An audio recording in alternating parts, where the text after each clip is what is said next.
Hello everyone, this is Karan Jha. Welcome to एडीगन YouTube channel. बच्चों, आज की वीडियो में हम क्लास 10th का एक्सरसाइज 1.2 शुरू करने जा रहे हैं। बच्चों, इस एक्सरसाइज से आपके एग्जाम में एक क्वेश्चन फिक्स है। मतलब ये क्वेश्चन आप लगभग फिक्स मानिए कि आपके एग्जाम में इस एक्सरसाइज से आना ही आना है। ठीक है, तो और क्वेश्चन ऐसा नहीं कि 1 नंबर का एमसीक्यू में आएगा, क्वेश्चन आपका 2 या 3 नंबर में ही आएगा। ठीक है, और है बहुत ईजी एक्सरसाइज, मतलब फिक्स चीज। जैसे आपने इंग्लिश में लेटर का फॉर्मेट याद किया होगा, वैसे ही इसका भी एक फॉर्मेट है, आपको फॉर्मेट फॉलो करना है और समझना है। ठीक है बहुत आसान चीज। करना क्या होता है, आपको ऐसे दे देगा, prove that √5 is irrational number, that's it. ठीक है, जैसे जैसे मैं आपको स्टेप्स बताऊंगा बच्चों, ये हर टीचर अपने अलग अलग स्टेप्स फॉलो करते हैं और अलग अलग चीजें लिखते हैं। ठीक है, आपको जो आसान लगे आपको वो लिखना है। मैं यहाँ पे वो स्टेप्स आपको बताऊंगा जो आपके लिए सबसे आसान है याद रखना और समझना। ठीक है, बाकी किसी भी टीचर का गलत नहीं है। ठीक है, हर टीचर का इस क्वेश्चन को करने का तरीका थोड़ा सा डिफरेंट होता है, वर्ड्स डिफरेंट होते हैं, कॉन्सेप्ट सबका सेम होता है। ठीक है बच्चों, है क्या इसमें, आपसे कह रहा है √5 इज इरेशनल नंबर। जिसको भी आपको इरेशनल प्रूफ करना है, आप उसका अपोजिट एक बार लेट कर लो। लाइक √5 को इरेशनल प्रूफ करना है, तो यहां पे आपको सबसे पहले लाइन यही लिखनी है, let us assume √5 is a rational number. ठीक है, सबसे पहली जो लाइन है वो आपको यही लेट करनी है कि जो √5 है वो एक रैशनल नंबर है। ठीक है, अब रैशनल नंबर का मतलब मेरे ख्याल से आप सभी को पता होगा, रैशनल नंबर का मतलब होता है ऐसा नंबर जिसको हम a/b की फॉर्म में लिख सकते हैं। ठीक है, तो यहां पे √5 को हम a/b की फॉर्म में लिख सकते हैं। ठीक है, अब यहां पे भी एक कंडीशन है, रैशनल नंबर की 2 कंडीशंस होती है। पहली कि जो ऊपर और नीचे वाला नंबर है, जिसको आप न्यूमरेटर डिनोमिनेटर के नाम से जानते हैं, उनमें जो है आपका ये दोनों नंबर कोप्राइम होने चाहिए। और दूसरा जो नीचे वाला नंबर है, ये कभी भी 0 नहीं हो सकता। नीचे वाला नंबर कहीं भी 0 नहीं हो सकता और ये दोनों नंबर कोप्राइम होंगे। ठीक है, तो यहां पे लिख दोगे A and B coprime numbers हैं, एंड सेकेंड B 0 के बराबर नहीं आ सकता। यहां तक कोई दिक्कत नहीं है। √5 को रैशनल नंबर माना है। रैशनल नंबर की कंडीशन होती है कि वो a/b की फॉर्म में लिखा जा सकता है। a और b आपका कोप्राइम नंबर होगा और b 0 के बराबर नहीं हो सकता। बच्चों, यहां पे ये b डिवाइड का है, इधर जाके ये मल्टीप्लाई का हो जाएगा, तो इसको आप √5b इज इक्वल टू में a लिख सकते हैं। इसके बाद का जो बच्चों स्टेप है, ये आपको थोड़ा सा समझना है। दोनों तरफ आपको स्क्वायर करना है, स्क्वायरिंग बोथ साइड। दोनों तरफ स्क्वायर करने पे बच्चों क्या हो जाएगा, √5। मेरे ख्याल से आप सभी को एक चीज पता होगी कि किसी भी रूट के नंबर को जब आप स्क्वायर करते हो तो उसमें से रूट हट जाता है। √5 के जब आप स्क्वायर करोगे तो ये क्या हो जाएगा, 5। b² को आप b² एंड a² लिख सकते हो। ठीक है, अच्छा यहां पे आपको दिख रहा है बच्चों कि ये 5 इस तरफ मल्टीप्लाई का है, इस तरफ जाके क्या हो जाएगा, डिवाइड का। तो b² is equal to a² upon 5। अच्छा, यहां पे बच्चों आपको एक चीज देखने के लिए मिल रही है कि ये a² जो है वो 5 से डिविजिबल है। ठीक है, तो यहां पे आप लोग ये चीज लिखेंगे, a² इज डिविजिबल बाय 5। जो आपका a² है ये 5 से डिविजिबल है। अगर किसी नंबर की स्क्वायर किसी दूसरे नंबर से डिविजिबल है तो वो नंबर भी जो है उस नंबर से डिविजिबल होगा। नहीं समझ में आया, समझो थोड़ा सा, एक एग्जांपल समझते हैं इसको। बच्चों, मान लीजिए कि कोई मान लीजिए 3 का स्क्वायर है, 3 का स्क्वायर है आपका 9। अगर कोई नंबर से 9 डिवाइड हो रहा है तो उस नंबर से 3 भी डिवाइड होगा। फॉर एग्जांपल 3 से अगर 9 डिवाइड हो रहा है तो 3 भी जो है 3 से डिवाइड होगा। अगर किसी नंबर की स्क्वायर किसी दूसरे नंबर से डिवाइड हो रही है तो वो नंबर भी इस वाले नंबर से डिवाइड होगा। ठीक है, तो ये चीज आपको यहां पे लिख के दिखाना है कि अगर a² 5 से डिविजिबल है तो आपका a भी 5 से divisible, a is also divisible by 5। a भी आपका 5 से डिविजिबल होगा। बच्चों, यहां तक में किसी को कोई प्रॉब्लम नहीं होगी? अगर कोई प्रॉब्लम हो तो आप कमेंट में जरूर बताएं, मैं अगली वीडियो में उसको क्लियर करूंगा। ठीक है, अच्छा यहां पे बच्चों इसके बाद क्या हो रहा है, ये जो अब ये तो हमने b² से 5 को इधर भेजा, अब सेम चीज हम इस तरफ करेंगे। जो भी आपका इस तरफ नंबर हो, a है इस तरफ, इसको आप लेट कर लो 5c के बराबर। ठीक है, ये स्टेप आपको बहुत ध्यान से करना है। यहाँ पे जो इस तरफ नंबर हो ना ए, लाइक कोई लोग p बाई क्यू मानते हैं तो इस तरफ p होगा, उसको आप 5c मान लो। ठीक है, क्या हो जाएगा बच्चों, अगर मैं इक्वेशन 1 में पुट करूं, ये जो मेरी a की वैल्यू आई है 5c, अगर मैं इसको इक्वेशन 1 में पुट करूंगा तो क्या आएगा 5b²। अब ये a की जगह पे अगर हम 5c पुट करें तो ये 5c² हो जाएगा। 5b² इज इक्वल टू में 25c²। ये आपको पता है मेरे ख्याल से कि 5 से 25 कैंसल आउट हो सकता है, क्या आएगा 5, तो b² इज इक्वल टू में 5c²। ठीक है बच्चों, तो b² इज इक्वल टू में 5c² यहां पे आया आपका। अच्छा, अब ये 5 इधर मल्टीप्लाई का है तो ये भी इधर आके क्या हो जाएगा, डिवाइड हो जाएगा। तो बच्चों आपको एक चीज यहाँ पे क्लियर दिख रही होगी कि जैसे हमारा ये a² के नीचे 5 आया था, अब b² के नीचे 5 आ चुका है। इसका क्या मतलब है, इसका ये मतलब है कि हमारा ये जो b² है ये डिविजिबल है 5 से। b² is divisible by 5। जो हमारा b² है ये 5 से डिविजिबल है, तो जैसे हमने यहाँ पे a² का लिखा था वैसे ही b² का भी लिखना है। जैसे a² डिविजिबल था 5 से तो a भी डिविजिबल था 5 से, वैसे ही अगर b² डिविजिबल है 5 से तो आपका b भी जो है डिविजिबल होगा 5 से। ठीक है, b इज डिविजिबल बाय 5। ठीक है, अब यहां से एक चीज समझनी है, जो हमने यहां पे एक वर्ड लिखा था को प्राइम, कि a और b हमारे को प्राइम नंबर है। इसका क्या मतलब है बच्चों, को प्राइम नंबर का मतलब होता है ऐसे नंबर जिनका कोई भी कॉमन फैक्टर ना हो, मतलब उनमें कोई भी ऐसा नंबर नहीं होना चाहिए जो मतलब दोनों को डिवाइड करे। ठीक है, ये मतलब होता है को प्राइम का, कि a और b का कोई भी कॉमन फैक्टर नहीं होना चाहिए। बट यहाँ पे जब हमने इस क्वेश्चन को सॉल्व किया है तो हमें दिखा है कि यहाँ पे जो अपना a है और b है दोनों ही 5 से डिविजिबल हैं। ठीक है, a भी 5 से डिविजिबल आया, b भी 5 से डिविजिबल आया। तो ये तो भाई हमने जो माना था, जो हमारी अजम्पशन थी कि ये एक रैशनल नंबर है और ये को प्राइम होगा, ये तो गलत हो गई। जो हमने अजम्पशन करी थी कि √5 इज अ रैशनल नंबर, ये गलत साबित हो चुकी है, क्योंकि हमारा a और b का एक कॉमन फैक्टर आ चुका है जो है 5। ठीक है, तो आपको बड़ा सुंदर सुंदर यहाँ पे एक लाइन लिखना है। ठीक है, r यहाँ पे आपको लिखना है कि यहां से जो है आपका, ऐसे कि ये b² बाय 5 है। ठीक है, तो आपको यहां पे लिखना है hence our assumption is wrong by contradiction, √5 is irrational।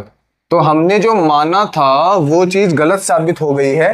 ठीक है, और इस वजह से हम ये कह सकते हैं कि हमारा जो √5 है वो एक इरेशनल नंबर है। जो हमारा √5 है वो क्या है, ये इरेशनल नंबर, क्योंकि हमने जो रैशनल माना था वो तो गलत साबित हो गया। तो कॉन्ट्राडिक्शन से हम ये बोल सकते हैं कि √5 एक इरेशनल नंबर है, कि अगर जो हमने माना था वो गलत है तो जो उसका उल्टा होगा वो क्या होगा, सही होगा। ठीक है, अगर आपने जो माना है वो गलत है तो जो उसका उल्टा होगा वो सही होगा। ठीक है, तो यहाँ पे हमने जो माना था कि √5 एक रैशनल नंबर है, अगर ये गलत है तो √5 क्या है, एक इरेशनल नंबर है। अच्छा बच्चों, यहाँ पे एनसीईआरटी में बहुत बड़ा बड़ा लिखा हुआ है इंग्लिश में, अगर आपको वो याद रहे तो आप बिल्कुल वो फॉलो कर सकते हैं। ठीक है, अगर आप ऐसे भी करेंगे तो आपका एक नंबर भी कहीं नहीं कटेगा। ठीक है, पर हाँ यहाँ पे आपको एक एक चीज क्लियर होनी चाहिए। ठीक है, अच्छा जैसे कि हमने यहाँ पे √5 का किया है, एक बार अपने कॉपी में आप √3, √2 एंड √7 का जरूर ट्राई करें।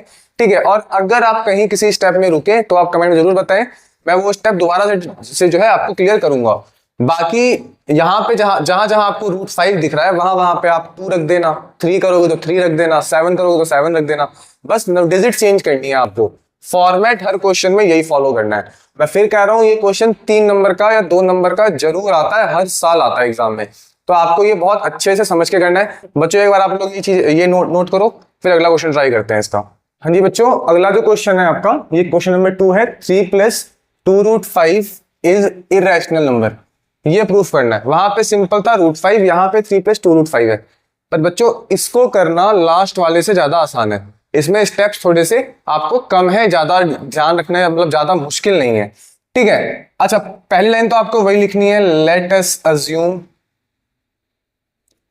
3 + 2√5 इज रैशनल, ठीक है। 3 + 2√5 एक रैशनल नंबर है, ये लेट करना है आपको। इसके बाद 3 + 2√5 इज इक्वल टू में a/b, क्योंकि अगर कोई नंबर रैशनल है तो उसको हम a/b की फॉर्म में लिख सकते हैं, यहां तक हमने लास्ट क्वेश्चन समझा था। इसके बाद इसकी एक कंडीशन होती है, a और b आपका कोप्राइम होगा और b 0 के बराबर नहीं। बच्चों ये सब ना छोटे छोटे स्टेप्स बच्चे मिस कर देते हैं और आधा नंबर कटवा लेते हैं, ठीक है। ये सब आपको मिस नहीं करना, एक एक चीज लिखनी है आपको पेपर में, ठीक है। अब यहाँ पे जो है ना आपको बस सिंपल अलजेब्रा लगाना है, चीजों को शिफ्ट वगैरह करना है और कुछ नहीं है, ठीक है। ये इधर प्लस का 3 है, इस तरफ जाके माइनस का 3 हो जाएगा, ठीक है। जब आप इसको सॉल्व करोगे नीचे इसके 1 लगेगा, नीचे वालों को हम मल्टीप्लाई करेंगे, ऊपर वालों को क्रॉस करेंगे। a को 1 से जब आप करोगे तो ये क्या आएगा, a को 1 से करोगे तो a, 3 को b से करोगे तो 3b, ठीक है। ये आपका 2√5 आया।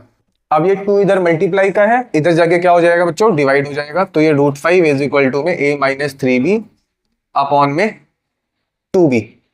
अब बच्चों यहाँ पे एक जो देखने वाली बात है वो ये है कि ये जो है आपका LHS आपका क्या आ रहा है, इर्रेशनल। LHS आपका इर्रेशनल आ रहा है और ये जो आपका पार्ट है ये आपका रैशनल आ रहा है, क्योंकि आपको दिख रहा है कि इसमें कोई भी इर्रेशनल पार्ट नहीं है और ये a/b की फॉर्म में है, तो ये रैशनल है और ये इर्रेशनल है। ऐसा कभी पॉसिबल हो ही नहीं सकता कि कोई इर्रेशनल नंबर किसी रैशनल नंबर के बराबर आ जाए, तो ये चीज हमारी यहाँ पे गलत हो गई है। तो यहां पे आपको ऐसा लिखना है, irrational is not equal to में रैशनल। तो यहां पे आपको ऐसे लिखना है, दिस इज अ कॉन्ट्राडिक्शन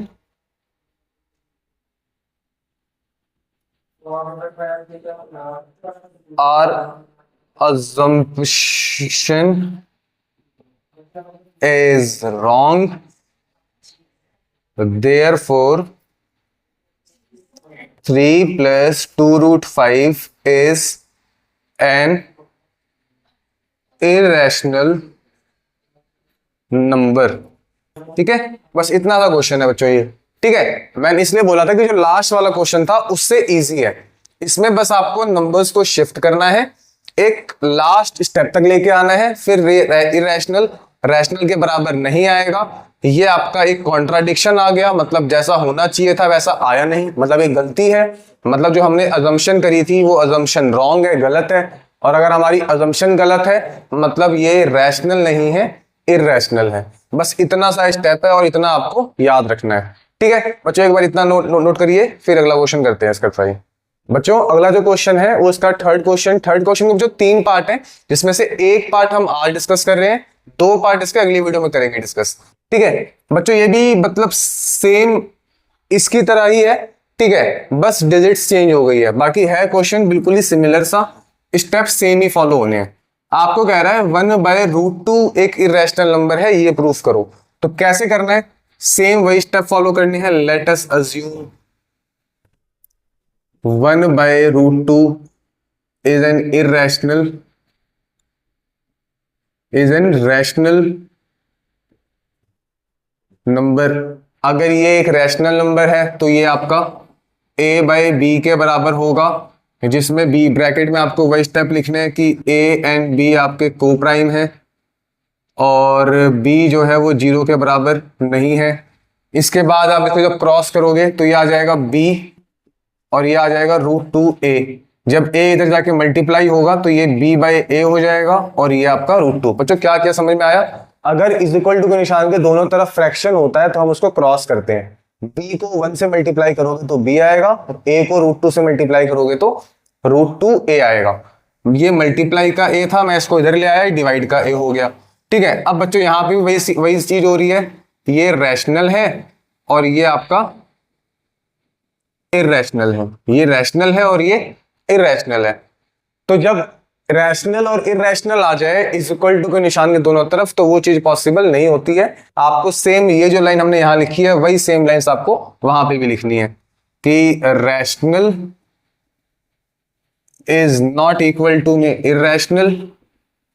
बच्चों मैं एक चीज बार बार कह रहा हूं, ये जो स्टेप्स मैंने लाइंस लास्ट में लिखी है ये हर टीचर की अलग अलग होती है, ठीक है। आप किसी भी टीचर की फॉलो कर सकते हैं ये लास्ट की 4 लाइन, ठीक है, बट ये इंपॉर्टेंट बहुत है, इसमें कोई लाइन गलत नहीं होनी चाहिए, ठीक है। बाकी आप स्टेप्स कोई भी फॉलो कर सकते हैं, ये स्टेप्स ज्यादा आसान है, ठीक है। अगर आप ये फॉलो करेंगे तो भी आपका कोई नंबर नहीं कटने वाला, ठीक है। रैशनल इररेशनल के बराबर नहीं होगा, ठीक है। ये जो है हमारा एक कॉन्ट्राडिक्शन है, this is a contradiction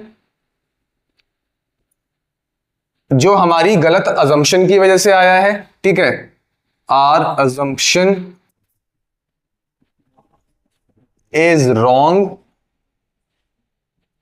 therefore 1/√2 is irrational number, ठीक है। यहां पे बच्चों ये आपसे कह रहा है कि मतलब सेम स्टेप्स फॉलो हो रहे हैं और इतने छोटे छोटे क्वेश्चंस के आपको 2 नंबर आपके पक्के हो जाएंगे अगर आपने ये क्वेश्चंस भी अच्छे से कर लिए। बच्चों ये क्वेश्चन आप एक बार अच्छे से नोट कर लेना, ठीक है। अगर कहीं कोई दिक्कत हो इन क्वेश्चंस में तो आप कमेंट में जरूर बताएं, वो क्वेश्चन मैं अगली क्लास में जरूर डिस्कस करूंगा।